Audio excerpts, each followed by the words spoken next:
And a very pleasant good evening, ladies and gentlemen. Welcome to another edition of Tornado Talk. Really happy you're able to join us to catch up on all things Brevard College Tornado athletics. First, do want to thank everyone who participated today on a beautiful Monday afternoon in Lake Toxaway at the Lake Toxaway Country Club, the 15th annual BC Tornadoes Open. This annual event sells out every year. In fact, there's a waiting list. And this year, once again, just a fantastic showing.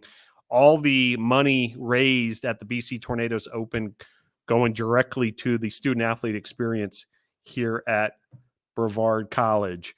Well, a lot to catch you up on since we saw you last. Last week was actually fall break here at Brevard College. And while classes weren't in session, several of the fall sports were still in full swing, and do want to start with really a big headline, which is a big performance at the Mountain Bike National Championships just down the road at Ride Rock Creek, North Carolina, and Zirconia, North Carolina.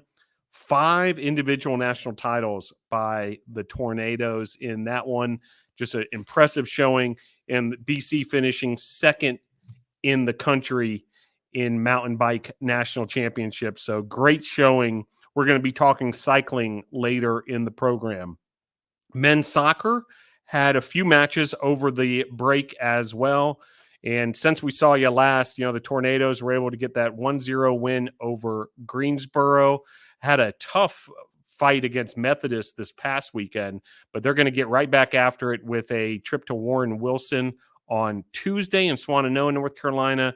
And then on Saturday, they'll be taking on William Peace in the USA South Conference finale. Women's soccer has been making a bunch of headlines as well. We'll be talking women's soccer later in the program. BC 4, Warren Wilson 0. That was one of several wins since we saw you last. Also, the Tornadoes with a 3-0 win over Mary Baldwin on Senior Day. The Tornadoes improved their record to 10-4-2 overall, 4-2-2 in the USA South Conference, and 7-0-1 at home.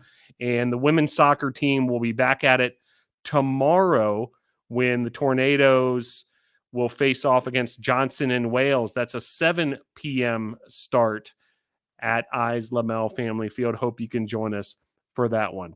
Women's soccer then, just like the men's team, will conclude their regular season on Saturday in Cary, North Carolina. That's a big conference matchup against William Peace.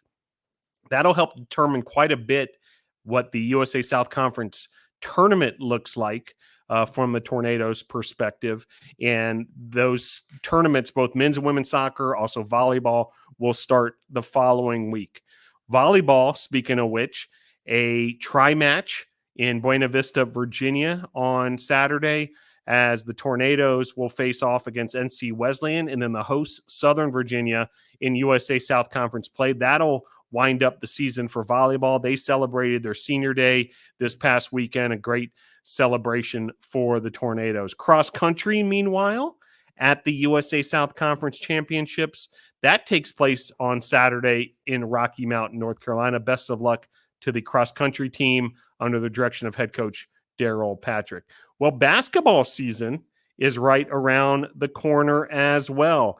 And encourage you, if you haven't done so already, go to bctornadoes.com, check out the men's and women's basketball schedule, start to put together your schedule for November, December, January, February, because it is right around the corner. A lot of excitement surrounding this year's men's and women's basketball teams. And it'll all start off with an event around here, which is known as the Tornado Tip-Off. And Tornado Tip-Off is sort of a Midnight Madness type event that takes place every year to preview the men's and women's basketball seasons. Also, great participation from the cheerleaders and the drum line and so forth. And altogether, just a whole bunch of fun surrounding these basketball teams, sort of a pep rally of sorts. So if you're in the area, come on by. We'll be at the Bosch, 9 p.m. on Thursday. Football had a off week this past weekend. However, a big win back on the 14th that improved the Tornadoes to October the check that to 4-0 in the USA South Conference as the Tornadoes rolled past Methodist 52-20 in Fayetteville, North Carolina. A couple of honors following that one. Ethan Beamish, USA South Conference Offensive Player of the Week. Quintrell Bowman, USA South Conference Defensive Player of the Week. And Tornadoes will be right back at it after a bye week this weekend at LaGrange, 3 p.m. Saturday. And then the Tornadoes will be back at home Senior Day. Mark your calendars for that one, 1 o'clock on Saturday, November the 4th at Eyes Lamel Family Field. Well, speaking of football, we're going to invite into the program our first guest of the evening, and really excited to catch up with assistant head coach and offensive line coach Everett Lindsay. Coach Lindsay, thanks for joining the program. Thanks for having me, Phil. Well, great to be with you, and it's an exciting time for the Tornadoes. BC now 4-0 in conference play, and would like to kind of rewind a little bit, Coach, and talk about that big Methodist win, 52-20 in Fayetteville, North Carolina. Big performance for the offense, and certainly big to get another conference win. Can you reflect on that one for us? Well, yeah. First of all, Methodist has always been a thorn in our side, regardless of records. The past 4 years, I think it's come down to the last drive of the game, regardless of, if it's early in the season, late in the season, all that kind of stuff. So we were anticipating that type of game. On defensively, they give you so many problems with numerous different looks they give you, defensive front wise and all that kind of stuff. So we were happy with the success and being able to put them away relatively earlier in the game. And like you said, with Beamish and some of the passing game and steady running game. Big offensive numbers as of late, and you mentioned quarterback Ethan Beamish. Well, he couldn't do it without the work from your unit, Coach, the offensive line, as well as that running attack. Would love for you to give us some perspective as far as this year's group, and in particular, earlier this season there was a bit of a reconfiguration as far as some of the personnel, guys playing different positions and whatnot, and now it looks like really settled in on that O-line. Yeah. With regards to the whole group, we're fairly young, except for Todd and Blackstock being older guys inside, and we've had to move them around a few times. And I've had some younger players who early in the year show me they were talented, but learning the offense and getting acclimated and being able to not make those mental mistakes. By week 3, I felt like Bernard Wirtz was ready to come in and do some things, and protection wise, it was good to move the kid that was playing at right guard, Rucker, to left tackle, and he's played well, and Wirtz has played well, and moving Blackstock and Norman has been effective, especially protecting the football. The running game has kind of stayed very similar with those guys in there, but protecting the passer has been, especially early in the year, has been trying to put a bigger emphasis on it. And just one follow-up on that, Coach, there was a lot of experience that was lost from last year's team. I mean, guys like Brandon Unanks and Justin Parker, I mean, just absolute mainstays on that offensive line. All conference caliber kids, and then you're missing a Bargelot, and then a kid who was starting at right tackle for most of the year last year, left and went to another school. So you're really 4 starters were gone from last year's squad. So bringing up young guys and the emphasis of recruiting has helped. Well, we mentioned at the top of the show, Coach, that this past week was fall break on the Brevard College campus, but the football team hard at work throughout the fall break, which actually was part of a bye week scenario as well, all leading up to this matchup versus LaGrange this coming weekend. Can you talk about this week's preparation for LaGrange? We really prepared just like it was a game week. We didn't stop. We didn't slow down. We put in our game plan for LaGrange, and we're going to tweak it some this week, but we really put in a game plan early in the week. We practiced like it was a regular game schedule that we were going to play on a Saturday, and we practiced really hard. Well, I mean, frankly, I was disappointed that we didn't get to play on Saturday. So we'll have to start it up again tomorrow and get the practice going. And it's going to be one of those games with LaGrange is, in a way like Greensboro. So it's a day trip. So we're going to travel 5 hours, a whole football team on 2 buses, slamming them in 2 buses, driving 5 hours. And you never know with Atlanta traffic, you might have a 2-hour delay. The last time we went there, that happened where we got there just in time and everybody had to jump off the bus and get ready. So it brings, different problems just going there. So we're trying to, plan ahead and be prepared for that too. Yeah, big matchup this weekend as the Tornadoes look to remain undefeated in USA South Conference play, Brevard at LaGrange. Following that will be Senior Day on Saturday, November the 4th, as the Tornadoes will host Huntington. And Coach, I've talked to Coach Kyatt quite a bit about this subject, as we look forward to Senior Day on November the 4th, and the idea of the home field advantage that's been created, since, you and Coach Kyatt arrived here, and we would play the games at the high school. And now we're right here on campus, and it's really created a great atmosphere for the student athletes. It's a total transformation from 17 and 18.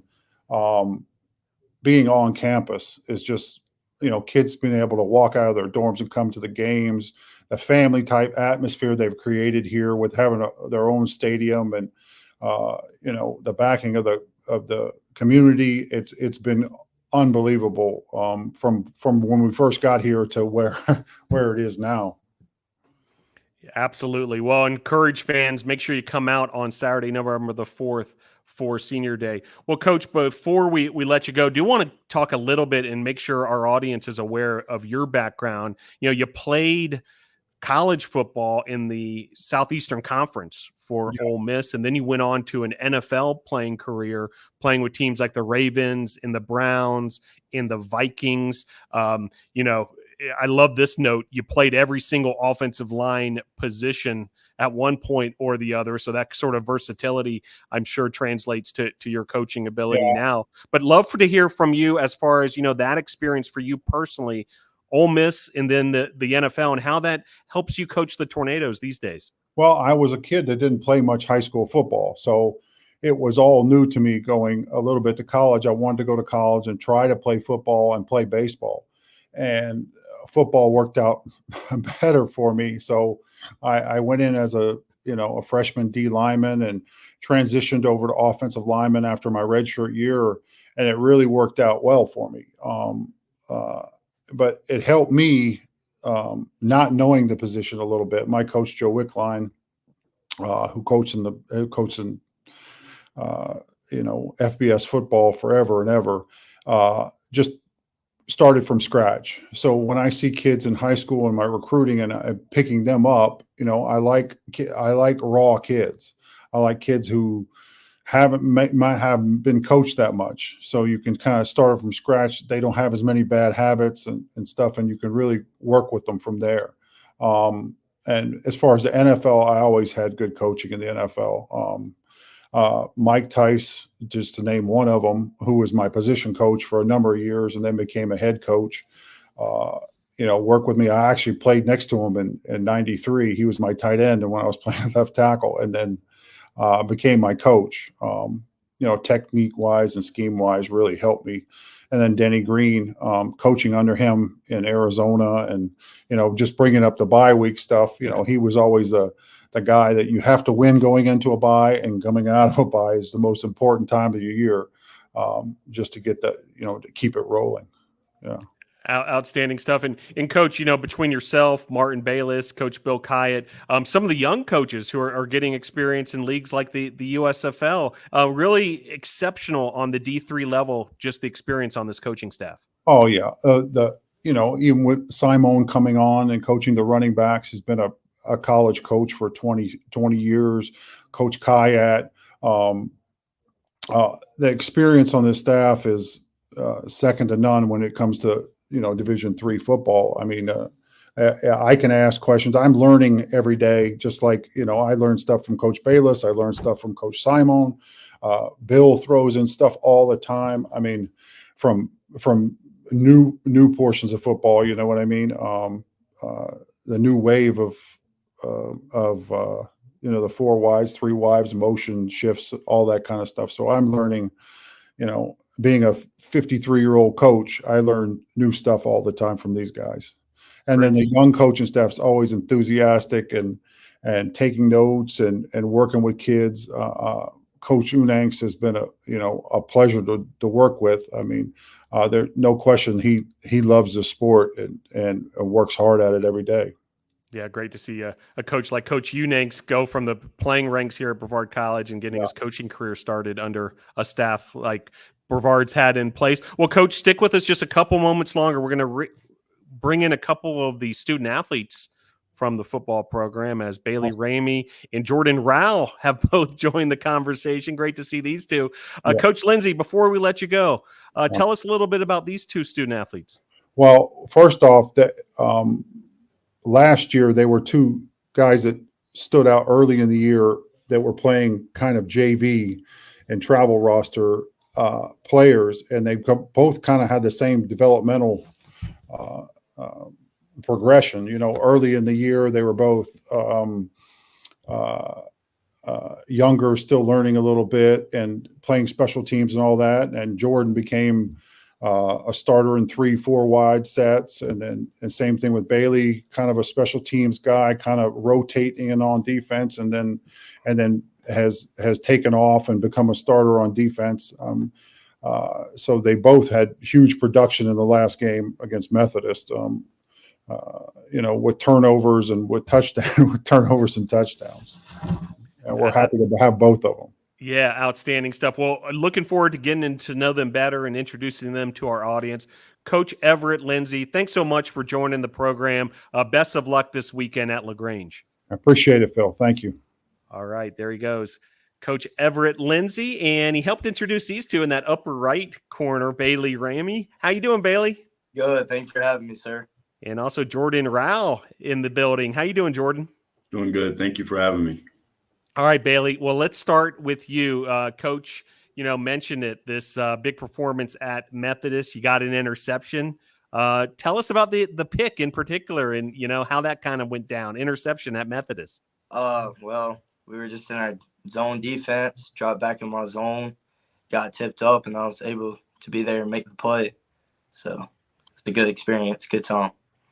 Yeah, and especially when it results in a win, the interception. Meanwhile, Jordan, a big performance as well. 3 catches for 49 yards, gets his first career touchdown at Methodist as the Tornadoes go on to get the conference win. Jordan, take us through that touchdown. And, for those of us who weren't able to catch the game, either live or, on the video stream, kind of break down that play for us and, how it wound up being 7.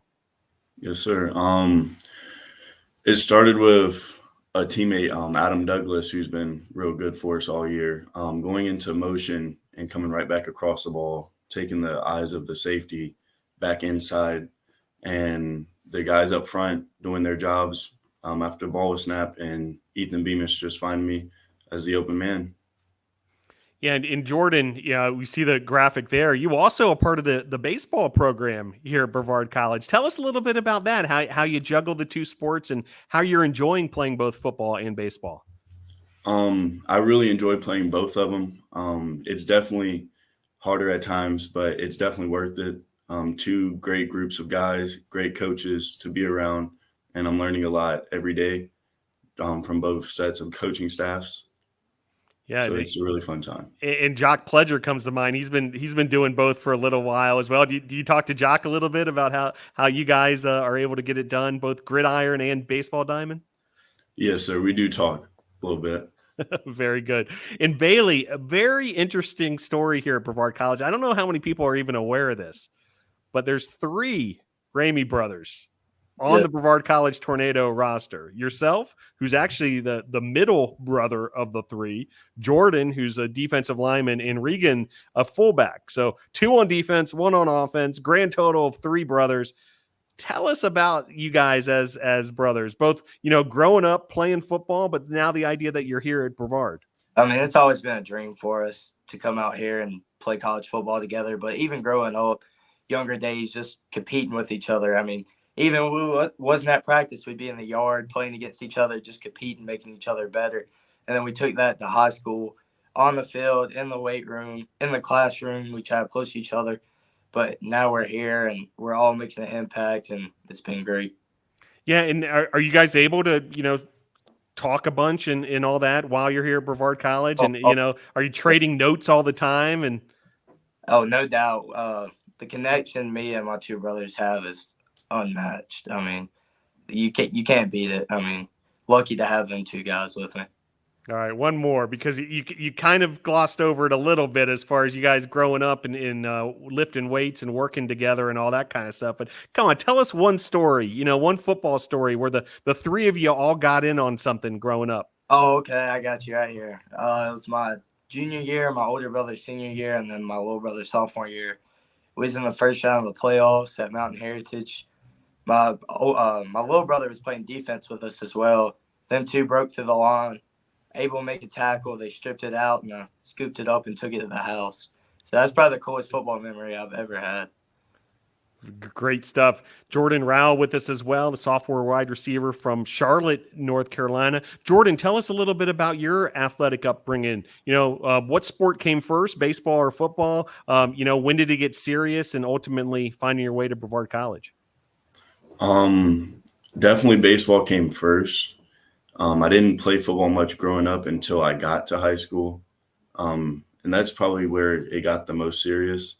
I played for a few different travel baseball teams, playing football for the school. And I met my coach, Coach Farley. He actually came here and played baseball here. So he introduced me to the baseball coaching staff, and then it just skyrocketed from there. Great stuff. And, from Charlotte, North Carolina, there's quite a few student athletes, not just on the football team, but also the baseball team. You name it, all around campus from the Charlotte area. Do you guys have kind of a thing going as far as, you guys from Charlotte and up here being Brevard College Tornadoes these days? I definitely think so. There is a lot of us.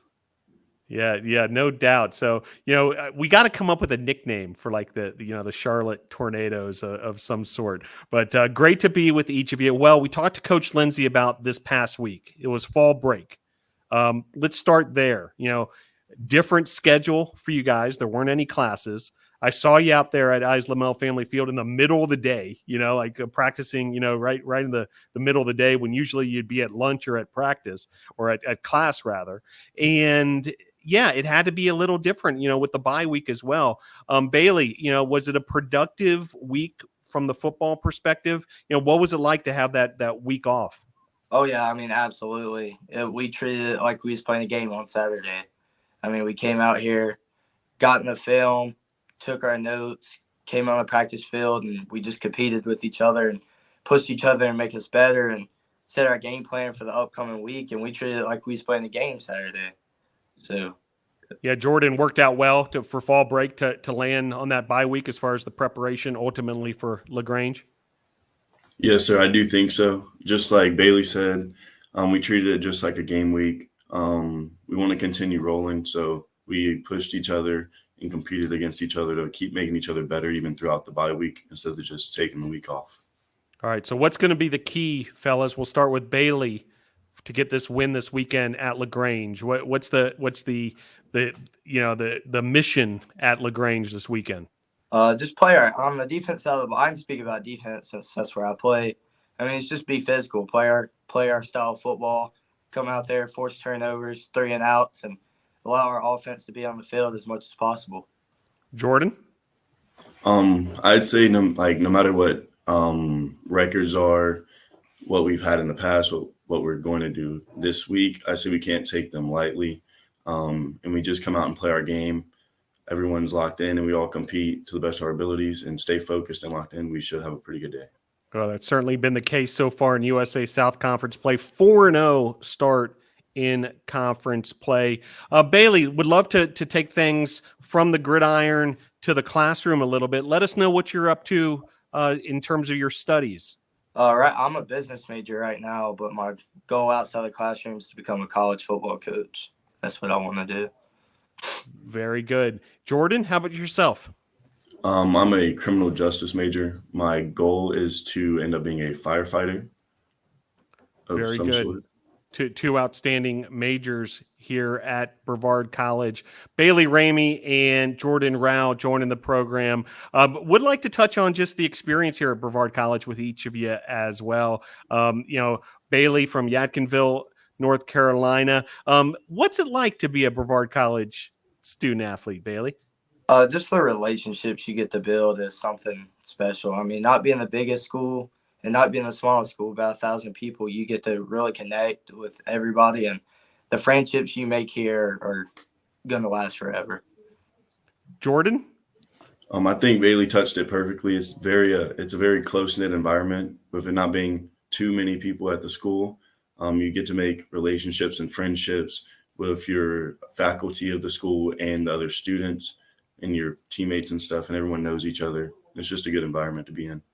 Yeah, outstanding. And I know that translates to the football side of things as well. And would like to touch on this. We were covering some JV football this past weekend, and Coach Lindsay indicated that you guys, had some experience on the JV side. And, there's this idea that you can work your way up, not just, from JV to varsity, but also once you're on the varsity team, up the depth chart, right? And that's what we've seen from both of you guys. Bailey, can you talk about how that's worked out for you, as far as, working hard and getting rewarded for it with more playing time and so forth? Oh, absolutely. I mean, I came in as a freshman expecting to play about like every other freshman. But, you get humbled once you get here. You got other guys who are just as good as you. But you got to come in, work hard. I mean, as a freshman, I was lucky enough to travel. I played in every varsity game. I was able to play special teams, and that really helped boost me up on the varsity level this year. I came in as a backup linebacker, but I was able to come in, and my position coach, Coach Burton, and the defense coordinator, Coach Bayless, they trusted me enough to move me up and play some big-time snaps for us these past couple of weeks. And then just one follow-up to that, Bailey, as far as like the depth chart goes, there's a lot of competition. You said it, every freshman out there, is gunning for a spot and so forth, not to mention you guys who are part of the varsity team working hard for playing time. Do we see that, at practice and that sort of competitive spirit where you guys are working hard, knowing the guy behind you wants your job? Oh, absolutely. I mean, every day for me, it's a game. I come out there and I try to play my best football and play smart football. But the guys in front of me, when I was below them, taught me well. I mean, Toby Naylor, a guy who really took me under his wing. And now I'm able to play beside him. It's been great. And Jordan Rowell, would love your comments on sort of the same subject, because, there's probably some younger players watching this and wondering, when am I going to get my chance and that kind of thing. But you're an example, keep on putting in the work and you get rewarded. Tell us your experience in that subject. It definitely always comes down to who works the hardest. And the coaches say it time and time again. Special teams is a great way to get seen on varsity and a great way to move up the ranks even quicker, which we both were special teams players on a lot of special teams. And that helped us get the coach's eyes on us as well in terms of getting more playing time on the offense and defensive side of the balls. Great stuff. Bailey Ramey and Jordan Rowell. All right, a bit of a tradition here at Tornado Talk. Going to give you each the opportunity for any shout outs or thank yous. Anybody you just want to say what's up to? The floor is yours, Bailey Ramey. Oh, yeah. Shout out my mom and dad, the ones who got me here. Obviously, God, number one, is the one who's got me here first. But also my boy, Hunter Davis, my roommate. Great stuff. Jordan? Shout out my mom and dad. Shout out Mama E. Shout out Kayla. Shout out Kerbo, my roommate. Shout out everyone from the 704 area. There it is. I think we're onto something with the 704. Part of that nickname we're talking about, Yeah. So there's something there, Jordan. We're going to figure it out one of these days. All right. Bailey Ramey, Jordan Rowell, great stuff. Really enjoyed having you on the program this evening. Best of luck heading into LaGrange. We'll see you back here on campus. Yes, sir. Thank you. All right. There they go. We're going to switch gears very quickly here and invite in head cycling coach Brad Perley into the program. And Coach Perley able to join us. Hey, Coach, how you doing? Hey, Phil, how's it going? Doing great. And, it's been about a week since, we were able to sort of, wrap up the recent USA Cycling Collegiate Mountain Bike National Championships. They were just down the road at Ride Rock Creek. And what a performance for the Tornadoes. 5 individual national titles, finished second as a nation. Now that you've had a little bit of time, Coach, to, sort of reflect back, please let our audience know just, how significant this performance was by the Tornadoes. For sure. Yeah. I don't know. I feel like every year we kind of say that the team has the ability somehow to really, really rise to the occasion when it comes time for nationals. It's a completely different thing than the rest of our conference racing calendar. So with that comes, of course, a lot of different kinds of pressures from different areas. And, every year, as we have a very different group of students representing, different lead ups to it, different injuries we're trying to heal or prevent. Just a lot of things that happen throughout those 4 or 5 days total of racing, from mechanical mishaps to crashes to you name it, all the above. So yeah, for them to be able to put in that kind of performance, I mean, I'm ecstatic about it. We're super, super proud of them. I've said it before to you. I've said it to many other people that know our program, that really, on paper, that shouldn't be possible, but it really, really shows the level of dedication and work ethic and just focus that our group of students has overall. It was a phenomenal experience for everybody. Oh, there's Coach Tyler. Yeah, joined as well by Assistant Coach Tyler Miranda. Good to see Coach Miranda in the house also. And Coach Perley, one follow-up there, you mentioned the adversity, the different things that happen over a weekend. The first thing that comes to mind is Nicole Bradbury, winning the individual omnium and also that dual slalom national championship. Just a wild weekend for Nicole, but she ends up on top as the top overall female rider. Tell us a little bit about Nicole's journey. Yeah, that was pretty wild. I mean, there were, I've said it before, there were no performances that week that surprised me. We're well aware of the caliber of talent and dedication and kind of the personalities we have in this program. So, however, there were definitely some students capitalizing on their talent and potential in that moment that really blew me away. Nicole's slalom win was certainly one of those. Fortunately, we had a number of those instances this past week. But and then this year, in previous years, they've done the individual omnium is calculated by your total points from all 4 of the different events, the 2 endurance and the 2 gravity events. This year, for the first time, they actually took the top 3 of those 4, so which worked very well in her favor because, as you had mentioned, she had 2 big crashes throughout the week. One of them was during her cross country race, which ultimately led to her having to pull out of that event. She was in just too much pain to finish that race. So at that point, I think you kind of think, of course, you kind of get tunnel vision and you kind of see a lot of those original goals kind of floating away. But yeah, seeing her bounce back and not only just be able to compete the next couple of days, but to really smash some races was, it definitely showed some mental and physical toughness for sure. So yeah, there were a lot of takeaways that were pretty incredible. Yeah, big time individual omnium victory. For those who aren't familiar, best overall rider on the women's side, Nicole Bradbury of the Tornadoes, makes it 4 straight years that a BC racer has won the omnium. Joining Nicole, Cole Punchard, who's going to be on the show later tonight, Tyler Orshel, and Tyler Clark. So that's quite a streak going right there in and of itself. Also joined by assistant coach Tyler Miranda. And now for Coach Miranda, we're used to Coach Miranda in these national championship collegiate settings on the bike as a student athlete, but for the first time, in this coaching role, Coach Tyler Miranda, tell us a little bit what it was like, to be a coach in that championship setting. Yeah. First of all, thanks for having me. Sorry about the technical difficulties earlier. Glad I could get it sorted. But yeah, it was definitely a really awesome experience being on the other side of it.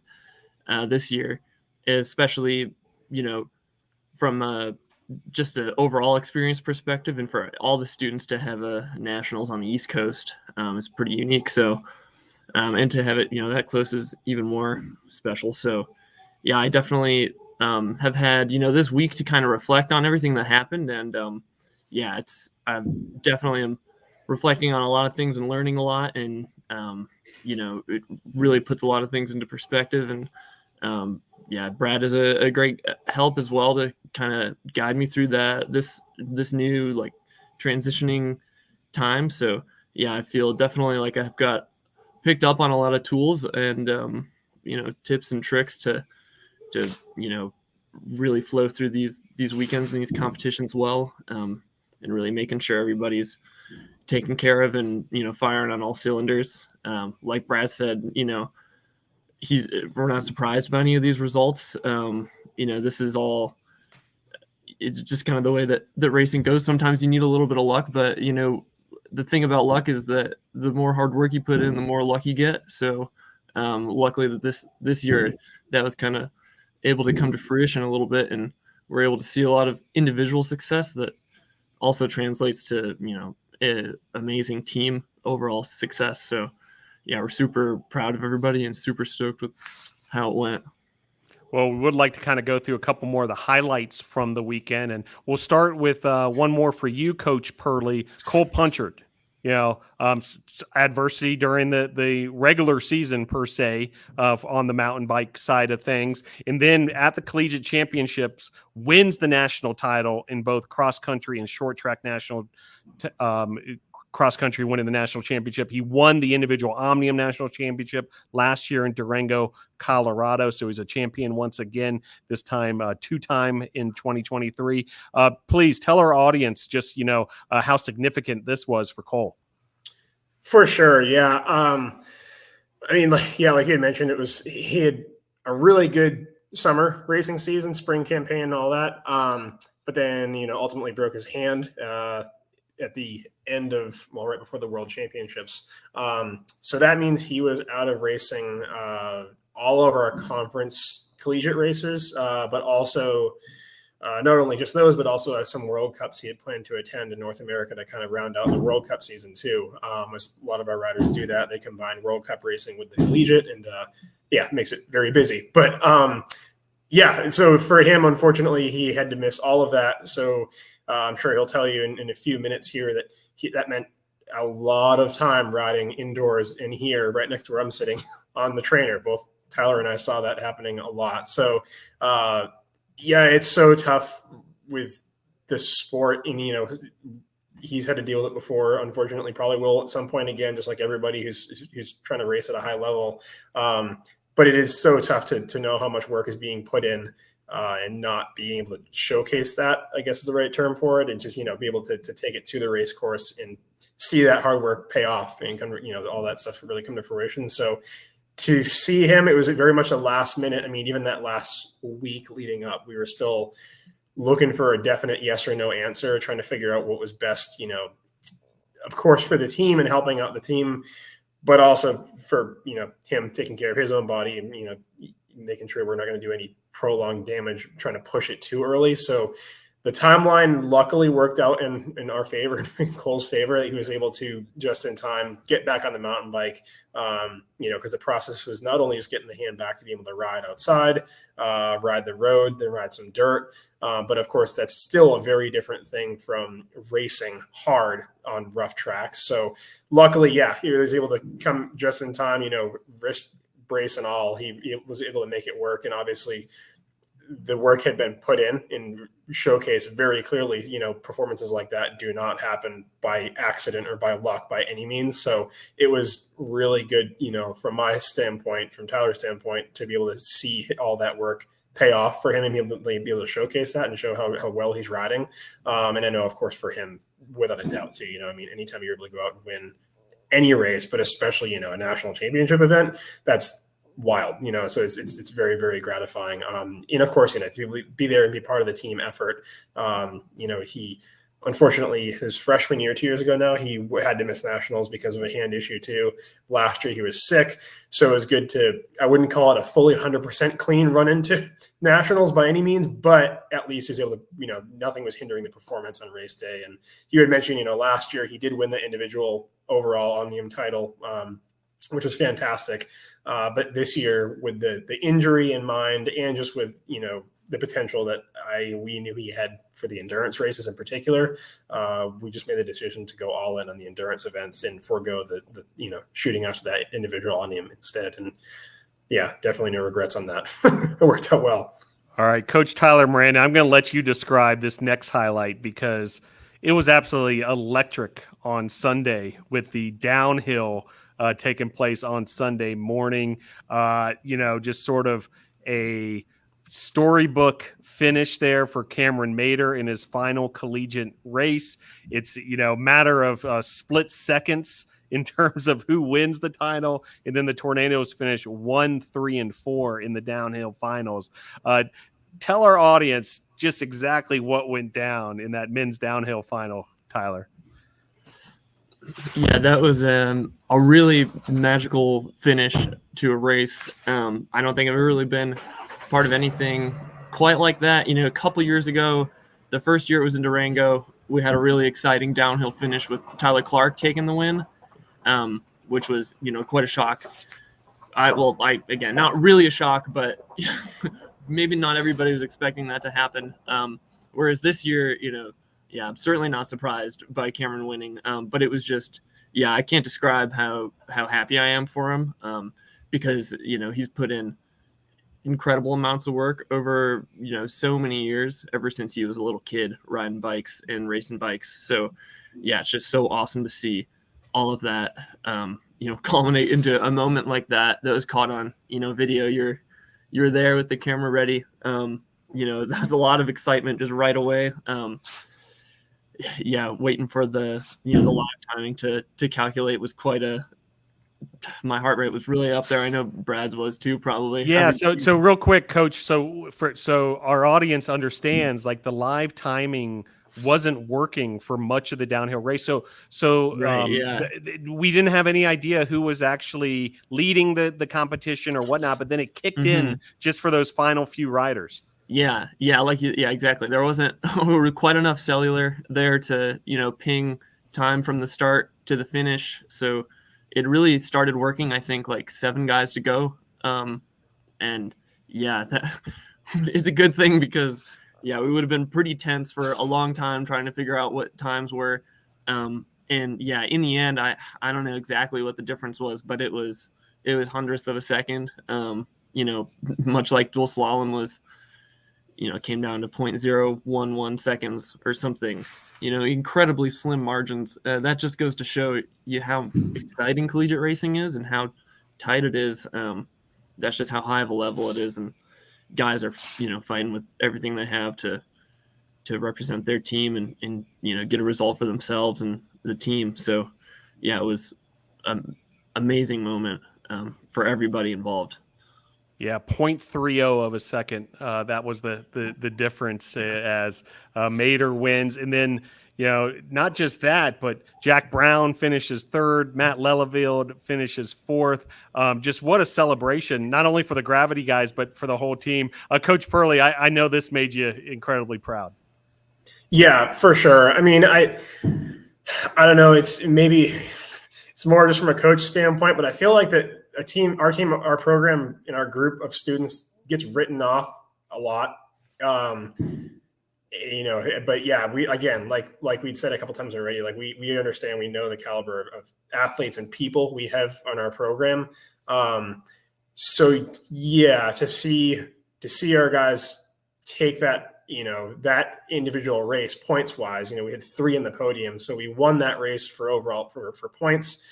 But also having one of our riders on the top step. I think one of the biggest indicators to me that we really do have a special group of students here is that it's not common you have students, of course, one, racing at that level and competing continuously at that level, but also, you have kids that have just come down the mountain and they're super gassed. They gave it everything they had. Everyone wants to win, but the second they see their teammate cross the line, they see that little screen go green above them, meaning they had the fastest time of the day. And Cam was the last rider down the hill, so that means he won already. Seeing the excitement they have immediately, like they just want their team to win and do the best they can. So that's one of the most special parts of it, I think, to me, fortunately you were there to see that. And Tyler this year was able to see that from a not from a student perspective for the first time too. And that's, that guys team, girls team, endurance, gravity, that's been the same across the board for us. That's super important to us. And I think, that is one of the reasons why our program is really so special, and really the reason why these students are willing to push themselves that hard, because they realize, they're racing harder than they would if they're just racing for themselves, because they're racing for a team, which is not super common in cycling and mountain biking, especially, So, yeah, that was wild. Wild. Well, you touched on it, Coach Perley, and maybe we wrap up mountain bike national championships with this. The idea of the Brevard College team culture, and the fact that this year's event was nearby at Ride Rock Creek, and the entire team was out there, not just the ones who were competing on the track, and just that whole student athlete experience that is provided with the BC cycling program. Love to hear your thoughts, both of you, as that was encapsulated with this year's mountain bike championships and Brevard's performance there. Brad? Yeah, I mean, it really is. I always talk to our students. They'll tell you they understand my approach and my thoughts on things, of course, but that team atmosphere and the team culture, supporting one another, keeping things as positive as possible, even when you have things that go wrong, which, gosh, you'll have things go wrong if you're a single bike racer racing one race, never mind having 32 students racing a bunch of races every weekend. So it's really, really important to me and to us as a program as a whole that we keep that attitude and focus going in a positive direction. It's so easy to focus and dwell on things that go badly because, you lose way more bike races than you win. You have way more issues than you'd like to. Things just happen. The body doesn't cooperate. Sometimes the bikes don't, just weather, you name it. So, it is most of the students, their first and perhaps only chance throughout their bike racing career, bike lives, before college, after college, that you get to really be on a team that feels like a team, even if you're on a trade team and different things like that. Perhaps you're traveling with folks continuously for other races outside of collegiate. Sure, there are other teams that feel like that, but not to the level that it's, students are here. Of course, they live together on campus. They're together 24 hours a day. They eat in the cafeteria together, go to the class together, all of that. It's a really unique thing and a unique opportunity. So we make sure that that's kept front of mind for sure. Because it is, I tell them it's their program, so it's up to them to help dictate the direction where it's going to go. I really believe, I've told this many times to students, and Tyler's heard me say it a bunch of times too, that, if you have that right headspace and right attitude and right directive, then the results will follow. Even if some days just seems like it's not going to happen, overall big picture, that's, absolutely our main focus here. And, yeah, one of the most gratifying things to me as a coach here is just seeing that real-time, unprompted, real show of caring and devotion and investment, I guess, in their teammates as well as their own races. Because cycling is usually such an individualistic sport, and it's not here, and that's why students want to come here. It's definitely unique. So I'm very grateful for that, and something we want to continue without a doubt. Love for you to add to that, Coach Tyler Miranda, as far as just the special experience at Brevard College cycling and, the whole collegiate experience as well. Yeah. Brad has some really great things to say about that. Yeah, it's pretty special experience all last week, just with the whole event, everything that went into it. In particular, we had a lot of staff and faculty from the college come and support, and a lot of students as well. Who aren't on the team. So that was, incredible to see, because that's usually something that is never able to happen, just because of, the locations of some of these events usually. They could be on the other side of the country. So, yeah, it was great to see. I think a lot of people really enjoy the whole experience as well. It's, awesome to see everybody out there, but, and to tell people about, how these events typically function and, what the racing's like and what the atmosphere is like, but you really kind of have to see it in order to see it. So I think a lot of people were pretty blown away by how, so supportive of an environment, the whole thing was, and especially within our team.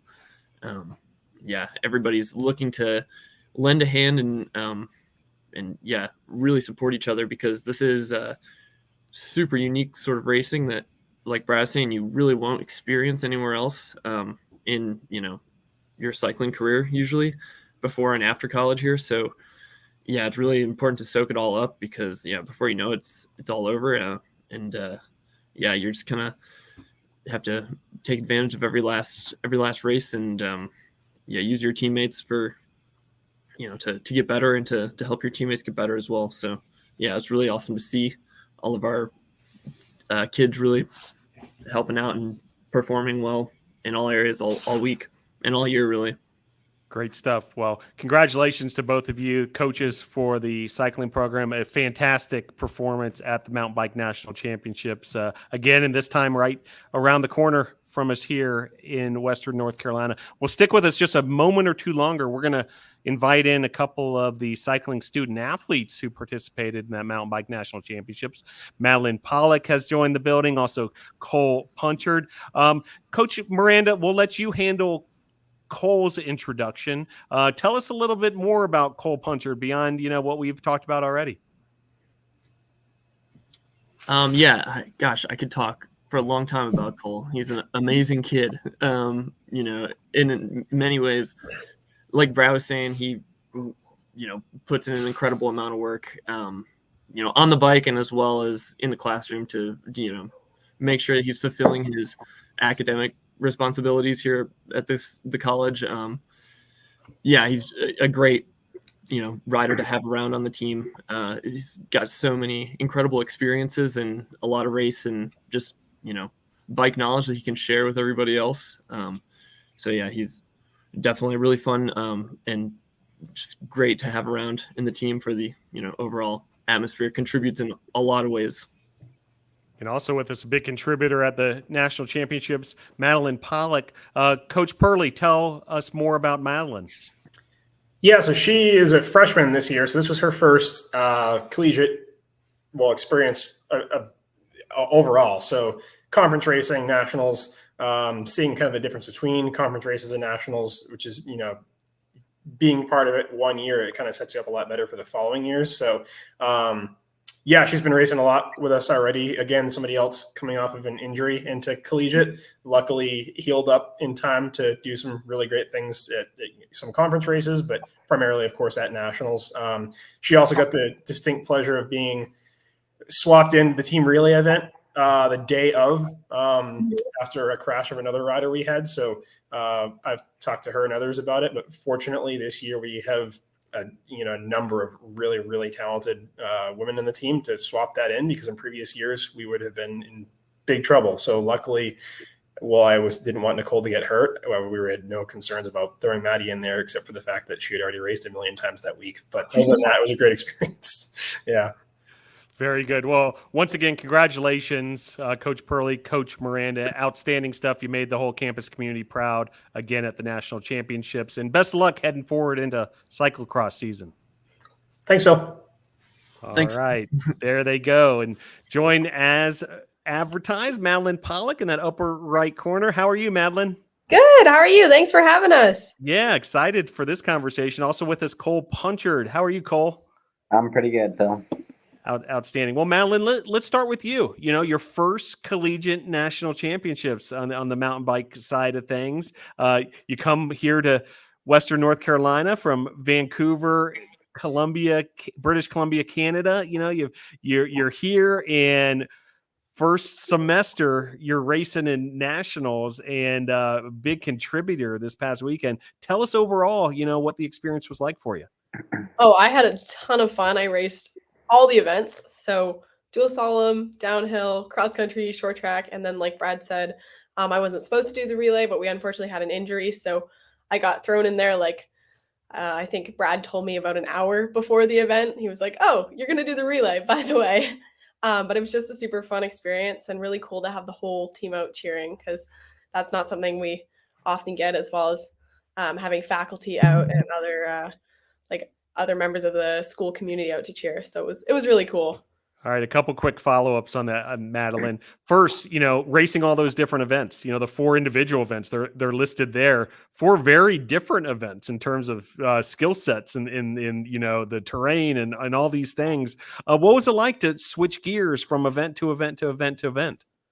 It was definitely challenging. You're having to switch your brain and focus in different areas. Even swapping bikes can be hard. You're having to adjust bike settings a lot. Conditions are changing on the fly. Like it might rain in the morning and then be sunny in the afternoon, and you're having to adjust tire pressure. So it's definitely a lot to take in. And I know I was just having to like eat lots of food and drink lots of fluid and just try and kind of get through everything. You really have to kind of adjust your energy output for the whole weekend. Because normally if you're only racing once in a weekend, you can kind of just like focus all your energy on that one event. But having to race 4 times and then a 5th time, it was like you're having to leave a little bit extra in the tank to make sure you make it through all the events, not just. All right, and let's talk about that 5th time, which was the team relay. Always an exciting event at a collegiate national championship. Coach mentioned it was a last kind of minute decision to get you in there. When did you learn that you were going to race in the team relay? How much time did you have to prepare? And then number 2, have you ever raced in a relay like that before? No. So Nicole was supposed to race it, but she unfortunately suffered a bit of an injury, and she finished our downhill race. But the downhill race was about 3 hours before the relay.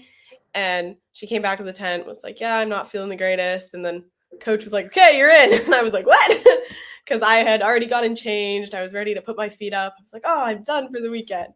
But it was a really, really cool experience. The relay, it's an adrenaline rush like no other. I'm sure Cole can attest to that. And it was also really cool to have the entire team cheering for that. We had there was basically a tunnel of teammates to ride through at one point. They did a really good job keeping the energy up and helping you get that adrenaline rush. Because relay's a shorter lap. It's about 6 to 8 minutes generally. So it requires you to give kind of everything you've got for that 6 to 8 minutes. So yeah, it was cool. I really liked it. Joined also by Cole Punchard. And Cole, we spoke with you at the preview press conference before the event. And, it was a little bit touch and go heading into these collegiate mountain bike national championships. You yourself coming off an injury, and I know it had to be gratifying for you able to race in the events you did, win the national championships in both short track and cross country. Now that you've had a little time to reflect, can you talk about this whole journey that you've had this fall and ultimately winning the 2 titles? Yeah, it's been a pretty crazy fall. When I got to school with the cast on, I was ready to get to work, ready to get on the trainer.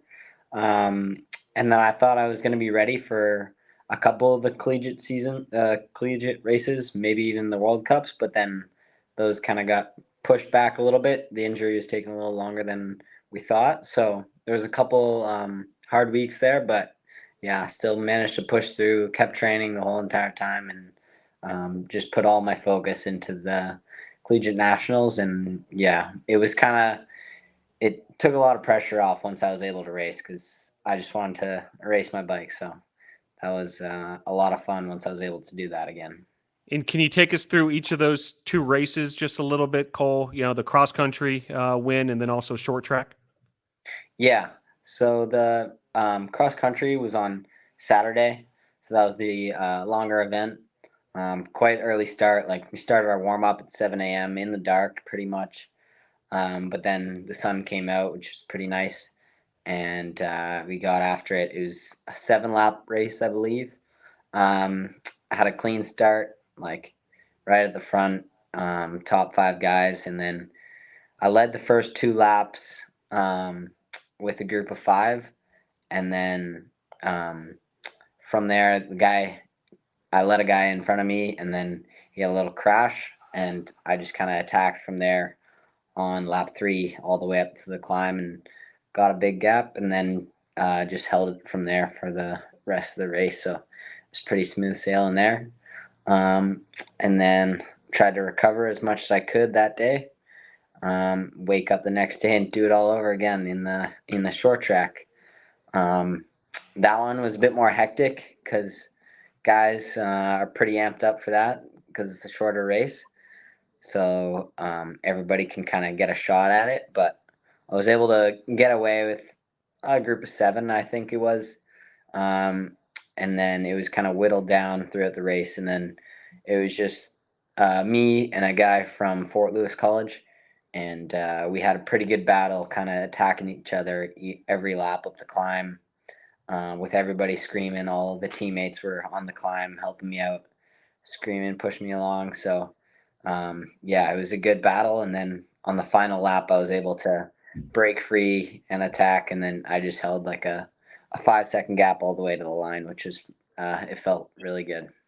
Awesome stuff. Well, big congratulations, Cole, on the 2 national championships. And Madeleine, you touched on it. It makes a difference when you hear your teammates in the crowd cheering for you. And we had a great home field advantage at Ride Rock Creek. Can you talk a little more about that home field advantage, not just from the crowd perspective, but also the idea that, it was this close, just 45 minutes from campus? Yeah, it was really an ideal situation. We got to spend a little bit more time on course than other teams. So we were out practicing a couple weeks before, kind of just riding the trails.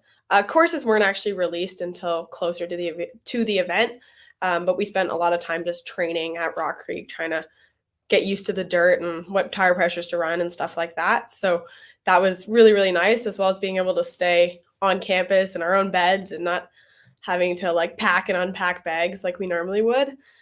So yeah, it was definitely ideal for racing and training. And then yeah, like we've mentioned, the teammates and faculty and everybody out supporting just really kind of made everything better. Like, it's so cool to have such a big cheer squad out. And I know we were the only team really that had that. So yeah. Yeah, and Cole, from a racing perspective as well, a couple factors: elevation, and also just the terrain that we're used to over here, on the eastern half of the United States. Love for you to tell our audience a little bit how those 2 factors play. Yeah. So the elevation last year, like, it was pretty crazy at racing at 10,000 feet. Super hard to breathe, as you can imagine. And then you're also racing on top of that. So your heart rate's already like through the roof.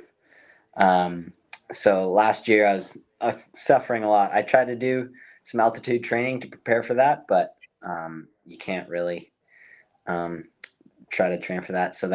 But this year, being at actual like 700 meters elevation, it felt like home, and riding that dirt and that terrain just felt super comfortable with. So yeah, it really helps a lot being at home, and then having our teammates there, like definitely in the team relay.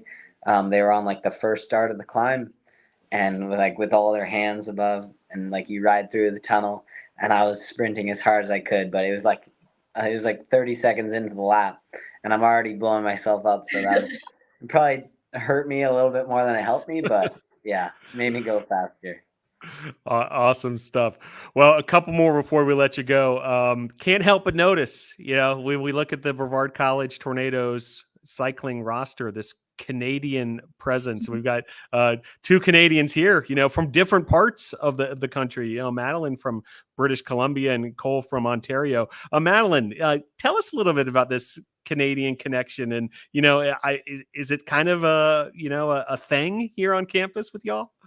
Yeah, so I know when I was kind of looking into colleges, I was wanted to go somewhere I could continue to train and do school and kind of have these unique opportunities. And I was like, oh, I already know a couple people at Brevard. Like, that would be really cool to be down there with them. So I think we've kind of become like a hot spot a little bit for Canadians. And it's really, really nice having them there. Because we have like little Canadian holidays and stuff that we can celebrate. And I know we all support each other. And then we see each other at our normal races as well, like our outside collegiate races. So I guess we all kind of become better friends because of it. Cole, your thoughts? Yeah, I actually never met Maddie before coming to school. Like, I've seen her at all the races and everything, but I've never like talked to her. So like coming down here, getting to meet her.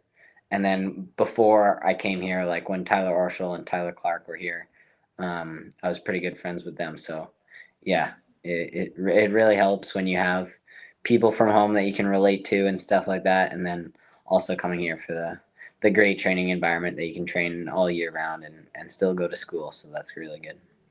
Great stuff. Madeleine, Pollock, I know it's your freshman year, but have you zeroed in on a major academically? What are you working on in the classroom? I currently am a communications major. I'm not sure though. I'm still kind of undecided in my brain. I'm taking primarily like writing courses. So we'll see. I'm definitely trying like a bit of everything and gonna figure it out soon, I hope. But I'm just enjoying like all the different options at Brevard. So yeah, it's a lot of fun. Cool. Cole, what are you working on in the classroom? Yeah, so I'm majoring in business, and then I think I'm gonna take a minor in coaching as well. Very good. Before we let you go, do you want to give you each the opportunity, shout outs, thank yous, anybody who's helped you through these mountain bike national championships, or you just want to, give a hat tip to? Madeleine, Pollock, the floor is yours. Definitely my family and friends from back home in BC. I know they're really far away right now, but they're always supporting me kind of from afar and when I'm home. And then also, again, just the team. Because Cole and I were both injured going into the season. So it really helped to have people around us telling us that, like, it's going to get better. You're going to get through this and you're going to have an awesome time at nationals. So definitely just want to shout out the team for always being there for us and helping make it all so much better. Cole? Yeah, all my teammates that are super supportive, and also my parents too. They were able to make the drive down to Rock Creek, so that was pretty cool. My mom's never been down here, and it was cool for my parents to get to see the race. So I'm really grateful for them. Awesome stuff. Well, hey, congratulations, to the two of you, to the entire Brevard College cycling team. Outstanding performance at the USA Cycling Collegiate Mountain Bike National Championships. Can't wait to get cyclocross going next, but great job this evening. Congrats again. Thank you. Thanks a lot. All right, we're going to switch gears again quickly here, and we're going to talk women's soccer because an absolutely magical weekend at Islamel Family Field, and joined by head women's soccer coach Juan Mascaro. Coach Mascaro, thanks for joining the program. Thanks for having me, Phil. Appreciate it. Well, Coach, what a senior day on Saturday. And 9 Brevard College women's soccer seniors were honored. Just real quickly, Channing Barker, Grace Black, Tay Brown, Chantal Commonson, Lena Hatter, Abbie Mayer, Taylor Richardson, Abbie Worsencroft, and Autumn Wright. Always a special moment on senior day. Before we kind of get into some of those moments in particular, Coach, I do want to kind of relive them with you. Just overall, this senior class, can you comment on them? Yeah, absolutely, Phil. An outstanding class, 9 great student athletes. Most of them have been with us for 4 years, some of them for 3, some of them for 2. But, it's just a great, outstanding class on the field, off the field, and just great human beings and great people to be around. So, we enjoyed them and we had a lot of fun with them, and we're going to miss them a lot. So we have the ceremony pregame, and those of us in the press box look at the starting lineup, and it includes a player, Taylor Richardson, who has a boot on her one of her legs. Clearly is not, cleared, or perhaps she's cleared, but she's not, fit to be playing 90 minutes or starting a game, and she's in the starting lineup. And we're wondering up in the press box, how is this going to work exactly? And No then doubt. a very special moment as she handles the kickoff. The opponent, Mary Baldwin, in a great act of sportsmanship, just outstanding, a USA South Conference brethren, plays the ball out of bounds, allowing for a throw-in opportunity, and then celebration ensues with the teammates all surrounding Taylor. Just a special moment, Coach. Would love from your perspective, just how meaningful that was for you and for the team, and just how that all worked itself out. I mean, it was very meaningful for us, but I think it was more meaningful for Taylor. Definitely, we wanted, with that type of injury, with an ankle injury, you never know, how long is it going to take to heal and all that.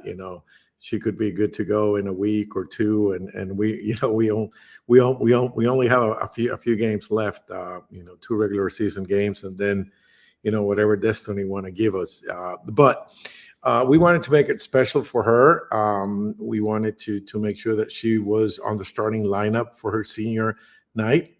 And I said, you're gonna lace up one cleat, put the boot on, and be out there and just kick the ball back, take an E, and the rest will take care of itself. And you know, I told the Mary Baldwin coaches, and they were very cooperative. You know, they were excellent to deal with, and the referees knew about it too. So it worked out really well.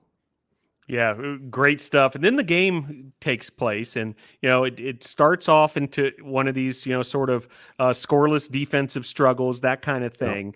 And then late in the first half, and we've been seeing this trend throughout the year, Nicole Arroyo goes about 70 yards up the field from her goalie location and lines up for a free kick. There's a little subtle point here, Coach. I believe it was Channing Barker actually assisted Arroyo with lacing up her shoe to make sure that she was set to go, as she had run all the way 70 yards. And then Arroyo with a direct free kick finds the back of the net. Just a beautiful free kick for her first career goal, the second of the year for a BC goalkeeper. Coach, just what a moment. Yeah, it's an incredible moment, and it's great because her and Abbie and they do about maybe 20 of those every practice. They try to hit the crossbar, so they're doing crossbar competitions, and we practice it pretty often. So it's great when it happens. It's a trend, I guess, we're setting of having our goalkeepers take those kicks. And it's just great when it happens. It was the perfect distance for her too. I mean, it was the perfect distance. Because sometimes we have a couple of calls that it's either going to be a ball in the box for our forwards to run into, or straight kick. But that was a perfect distance for her, and as soon as she hit it, I felt pretty good about it. It had the right height. I said, this one has a chance for sure. Yeah, it happened with just a minute 52 left in the first half. Then as soon as halftime began, Coach, Abbie Nunez did an absolute beeline for Nicole Arroyo and gave her the biggest bear hug you can imagine. Yeah, those two, outstanding. They have their own celebration style for sure. No doubt. Well, then we head to the second half, and a great goal by Michaela Zavekin, and then kind of storybook type stuff again, and she's going to be on the show in a few minutes here. Tay Brown on her senior day, and able to find the back of the net. That was a big moment as well. It was a big moment. I think it was a big day. It was a big day for them. It was a big day for the team. We needed that win, to solidify, a third place on the table, and then we have control of our own destiny, and that is what you can wish for. You're not depending on somebody else to beat somebody else.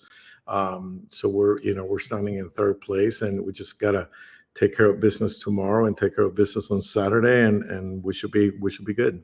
Yep, you said it, Coach. Tomorrow, 7 p.m. versus Johnson and Wales at Islamel Family Field, a non-conference matchup, regular season home finale if fans want to come on out. And then the regular season finale, a key USA South Conference matchup at William Peace in Cary, North Carolina. That's on Saturday. Coach, just overall, as far as the rhythm of the team, the way the team's playing, heading into this, final stretch before the tournament, you have to feel good about things as far as, how the season's unfolding. Yeah, we feel good about it, Phil. I think it's, teams tend to peak in different stages, but I feel that we're peaking at this moment. We had to fix some things for sure. But I think, we talked about it, and they understand what they need to fix, and they're trying really hard to do that. And it's we gotta keep playing every game. We gotta play a little bit better and a little bit better and a little bit better, and just get better at it. And I think we're doing that. I think we've changed a few things tactically. We have playing Austin Hoffman up top now, and I think that gives us a little bit more a different dimension. It makes it difficult for the opponents to figure it out. So she plays like as a false nine. So that's has paid some dividends for us. And we're playing good soccer. We're defensively, we're doing really good. You and I were talking about it today, earlier at the golf tournament, that we've been up just one goal at home. Yep. So And that's, I mean, eight home matches, one goal yes. allowed. Yep. Yeah, so that's, I mean, that's a team effort. We certainly have great goalkeepers, great defenders, but it's a team effort because defending starts, all the way from the top, and we do a pretty good job at that, and we just have to keep working hard. We haven't accomplished anything yet. We still need to keep going and accomplishing more. But I think they're bought into it. They want to work hard and they want to win games. So right now is the right time to do it. Yeah, defense playing great, and the home field advantage is significant. A 7-0-1 record at home, and coach, that home field opportunity will be on the line this week. Yeah, for sure. Yes. So there's still a few games going on Wednesday, conference games. But regardless, if we win Saturday, we most likely will host the first round. Great stuff. Well, it's been a compelling year, Coach, capped off by that senior day, but we're not done yet. There's plenty more to come, beginning tomorrow versus Johnson and Wales, and then the big conference finale on Saturday. Coach, can you stick with us a few moments longer? We're going to bring in some of your student athletes here from the women's soccer program as well. Effort into the program here. Tay Brown has joined the conversation. Abbie Worsencroft as well. Hayley, Kenney. We've got a full house here, Coach. Before we let you go, Coach, tell NATO Nation just a bit more about each of these three. I mean, they're great. They're great student athletes. They really are the full package student athletes. Abbie's team captain and has been with us for 4 years. Hayley, Kenney is on her third year and playing really well. And of course, Miss Tiandra Brown, the whole package right there, and include personality in there. So just great kids, fun to be around, great soccer players. So very, very, very proud of them. Outstanding. Well, Coach, best of luck this week. Can't wait to see you tomorrow night at Islamel Family Field. Thank you, Phil. Appreciate it. Thanks for having me. All right, there he goes, Coach Juan Mascaro. And as he helped introduce these three, we'll start with Tay Brown in that upper right location. How are you, Tay? I'm good. Thank you for having me. Yeah, our pleasure. And Abbie Worsencroft has joined us as well. Abbie, how are you? I'm doing good, Phil. Thanks for having us. And Hayley Kenney has joined the program as well. Hayley, good to see you. Good to be here. All right, Tay, let's start with you. This senior day experience, and just kind of hard to even realize what we just witnessed there. There were so many magical moments beginning with Taylor and on down the line, including your goal, Tay. But have you been able to reflect and just look back on this special experience that you had on senior day, and what was that like for you? This was very memorable day moment for me and my teammates as a whole. Just from the beginning when we walked in the locker room and they had it decorated, and just very emotional, but exciting at the same time. I consider her my right-hand man since freshman year. We've always had that bond and connection. So it brought me kind of to tears when I saw her take a knee. But it was special that we were able to do that for her, even though she's hurt. And I thought it was just a great way, me getting a goal on my senior night, just to top things off. So it's been great. Yeah, great stuff. Congratulations, Tay. And Abbie, part of that senior class as well. And now that you've had a couple of days to sort of, digest it all, reflect for us, what that senior day was like for you. Well, I think part of it is it's almost unreal that we're seniors. I know Tay probably agrees, but it feels like we just got here, It went by really fast, but I think, it shows how much this team cares about us, how much we care about them. They showed us how much they cared. And like we said with Taylor, I think that was kind of all the seniors got together in the middle. And whenever she took that knee, it was just a very emotional time, because kind of realized this is going to be one of the last times we're playing at our home field. Yeah, and Hayley Kenney with us as well. She's a junior. And, one thing that's not talked about a lot for senior days, it's a big deal for the underclassmen as well, for the freshmen, the sophomores, the juniors. They want to perform, make sure they send out the seniors in a big way, but also, in most cases, the senior class, was very meaningful for them as well as they, began and got going in their college career. Hayley, from your perspective, tell us about Saturday. It was a lot of emotions. These are the girls that I've been playing the most with at Brevard. It's 3 years I've been here the whole time. They're the people who took me under their wing and showed me how to be here and gave a lot of support. So it was really hard to it really hit that day, especially with Taylor coming off the field, of seeing all the seniors get together, and it hurt a lot. It hurt a lot, but I am happy for them and excited for them for their futures. Yeah, some special moments. Appreciate those sentiments. Well, Tay, meanwhile, what a season the women's soccer team is having. 10-4-2 overall, 4-2-2 in the USA South Conference. Still a lot to play for, of course, including the big opportunity at the USA South Conference tournament. One game at a time mentality. I know. But that being said, Tay, I mean, you've got to feel good and also very excited, having seen the team all 4 of your years, what you guys have going your senior year. Yeah, just overall, since freshman year, I've seen us grow every day more and more. If it's not from a game, it's from practice. And it's just we want more. We want to win more. We want to be in first place. Playing Southern Virginia definitely showed our true, how our passion, how much we wanted it, because we did let one goal go in by a mistake, but we fought until we couldn't fight anymore. So I think the season overall has been great, and I can't wait to get more wins.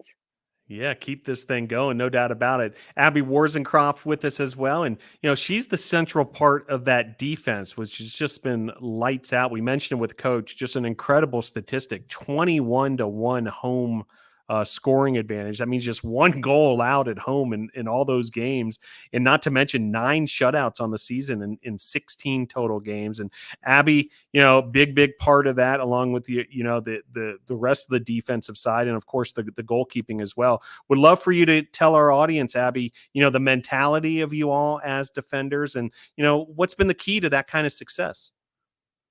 I think for us, the key has kind of just been hard work, do everything possible to keep that ball from going in. That's making runs even when you're exhausted, digging deep for 90 minutes whenever there's nothing left in the tank. But I think that kind of mentality really, for me, came from Emma White, the center back that I played with for years. That was something that she instilled in me, and that I'm very much trying to instill in MK and the next generation of people playing in the back. But I think this defense just has we're not going to let that ball get in no matter what mentality. And Hayley, Kenney with us as well. And, defense, what a lot of folks might not realize, it's a positionless deal as well. No matter what position you're playing on the field, whether you're a defender or you're playing the midfield or even up front, you have to have that defensive mentality. You have to mark up. Hayley, tell us about, from your perspective, just how important defense is for yourself, but for the Tornadoes.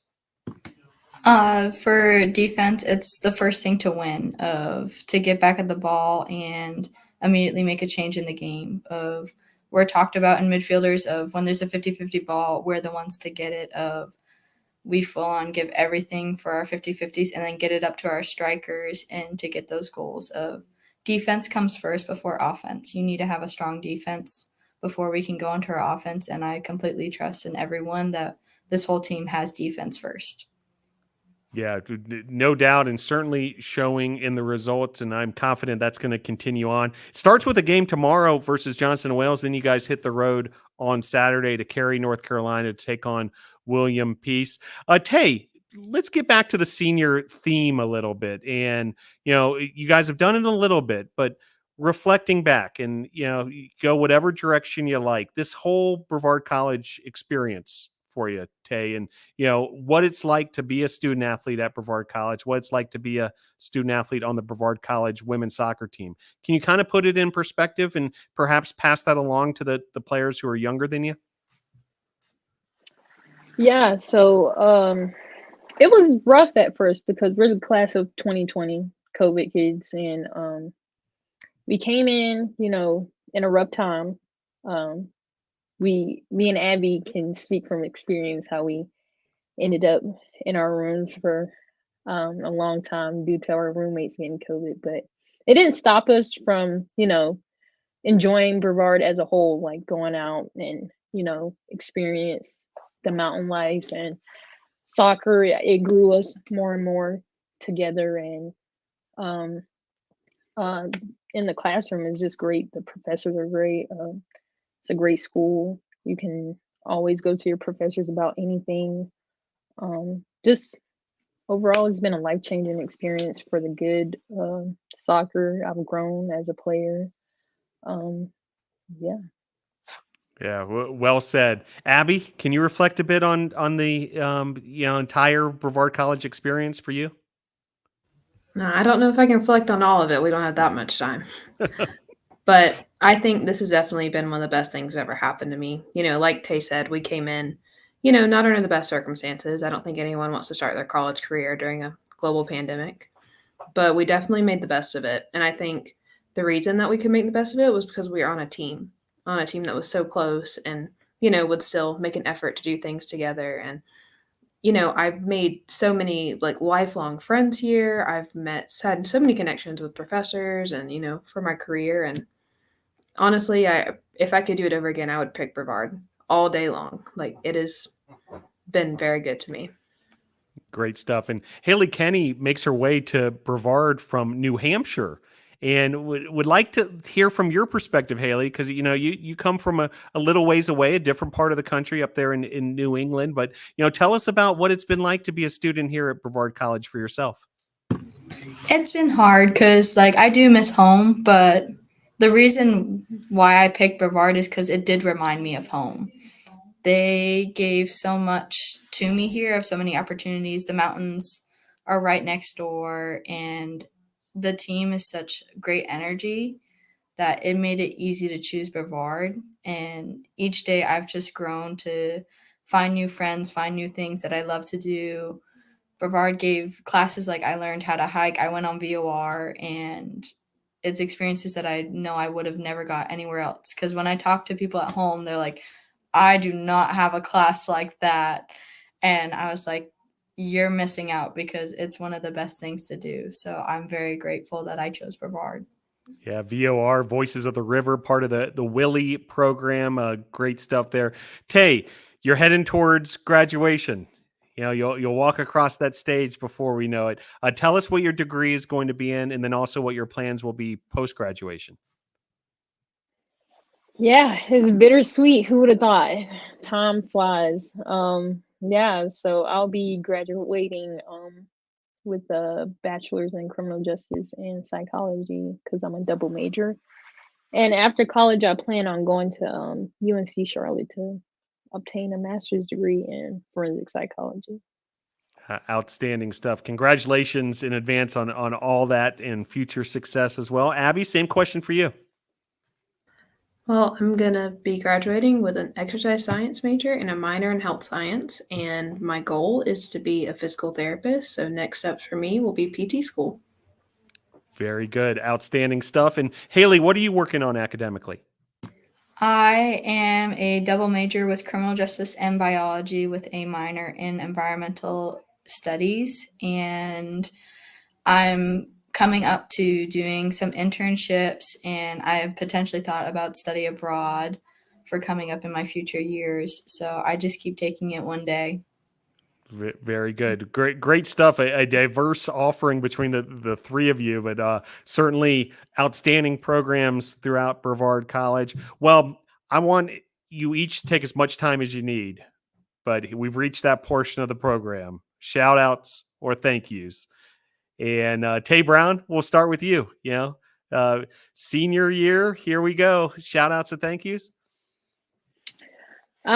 So many people feel, but we're just gonna compact it all into one thing. First, my mom, she's been my number one supporter. She's the reason why I'm here. I thank her every day. Family, friends, the support of my friends, they're my biggest cheerleaders on and off the field. My professors, they really want to see you succeed. So, and they're going to do that. Without them, I probably wouldn't be graduating. So, and then my coaches who have faith in me to even be an athlete. So, yeah, just everyone as a whole. So, Well said. Abbie? Well, first and foremost, I want to thank my family. You know, they've supported me since I was 3 years old, starting to play soccer. And especially to my mom for taking to me to countless hours of trainings, camps, you know, all the stuff you do. But my family has really been there for me through it all. And I just want them to know how much I appreciate all of them. And my friends, you know, my friends that I've made here at Brevard that you're going to continue spending life with, and then the people from home that have always been there for me. And I want to thank especially my teammates because, you know, I love all of you guys. You guys are great. Cannot wait to see what this team does in the future. But I also want to say thank you to you, Phil, for having me on Tornado Talk once every year at least. And, you know, this is probably going to be one of, if not my last one. So I just want to say thank you for having me. It's been a pleasure, no doubt. Hayley, Kenney, shout outs. First and foremost, my mom. She has always supported me. She still texts me before Erin calls me every day before a game to wish me luck and to tell me to put everything out on the field. She's always supported me through my countless injuries and even going far away, that she'll watch across the screen wherever she is. And my family, they've always supported me. The friends that I have at home, the friends that I have here, they're always watching my games, supporting me. And then the teammates that I've had here in the past, they've always pushed me to be a better person and a better player. And I've always appreciated them. And I really appreciate the team I'm on now. We have a great group of girls, and I love them all. And lastly, the coaching staff, they push me every day, and I appreciate it. Great stuff. Tay Brown, Abbie Worsencroft, Hayley, Kenney. Come on out to Islamel Family Field. One more chance in the regular season to see the Tornadoes. That's tomorrow night, 7 p.m. at Islamel Family Field. Thanks for joining the program. Best of luck this week. Can't wait to see you back at Islamel Family Field. thank you, Phil. Thank you.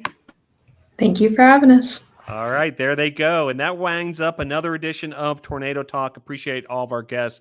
We covered football, cycling, and women's soccer. A lot going on here at Brevard College, and glad you're able to join us for this edition of Tornado Talk. We'll see you tomorrow night for women's soccer. Meanwhile, follow the Tornadoes on social media and check out bctornadoes.com for all your news, stats, scores, schedules, and information. Special thanks to our producer, sports information director, Joseph Marvin, and also Emily Denegan and Cassidy Hutto for production support as well. See you at a future Brevard College Tornado athletic event. Go Tornadoes.